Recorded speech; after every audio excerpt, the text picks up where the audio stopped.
पकड़ौआ विवाह फिर सुर्खियों में आया। पकड़ौआ विवाह के शिकार लोगों के लिए आई बुरी खबर।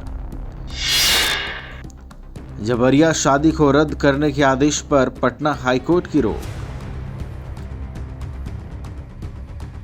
बिहार में पकड़ौआ विवाह काफी सुर्खियों में है।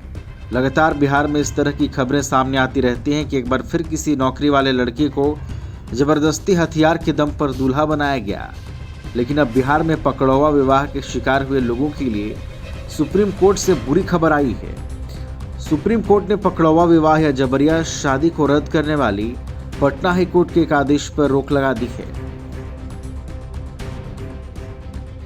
देश की सर्वोच्च अदालत ने हाईकोर्ट के आदेश पर रोक लगाते हुए कहा है कि वह इस पर नोटिस जारी करेंगे। इसके साथ ही कोर्ट ने कहा कि अगले आदेश तक फैसले के संचालन और कार्यान्वयन पर रोक लगी रहेगी।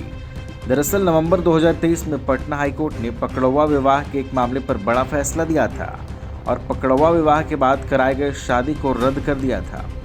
तब पटना हाईकोर्ट ने कहा था कि विवाह पारंपरिक हिंदू रूप, शब पर्व और दत्त होम के अभाव में वैध नहीं होता है।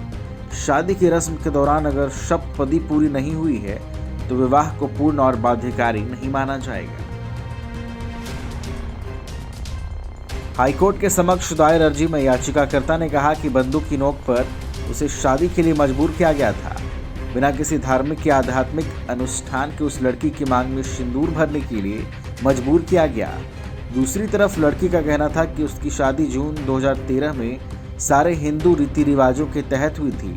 शादी के समय उसके पिता ने उपहार में सोना 10 लाख रुपए और दूसरे सामान दिए थे। बिहार में पकड़ौआ विवाह में लड़के का अपहरण करके या बहला फुसलाकर बंधक बनाकर शादी कराया जाता है। बता दें कि पकड़ौआ विवाह लड़के की इच्छा के बिना उसे बहला फुसलाकर या बंधक बनाकर कराई जाती है। इस तरह की शादी में रीति रिवाजों और परंपराओं का भी बहुत हद तक पालन किया जाता है। यहाँ शादी के लिए लड़की की भी इच्छा नहीं पूछी जाती है। बिहार में बढ़ते दहेज की वजह से इस प्रथा को बढ़ावा मिला है। हाल ही में बिहार में बीपीएससी टीचर का पकड़ौआ विवाह भी खूब चर्चा में रहा था। यहाँ वैशाली में बीपीएससी परीक्षा पास कर शिक्षक बने युवक की पकड़ौआ शादी करा दी गई थी।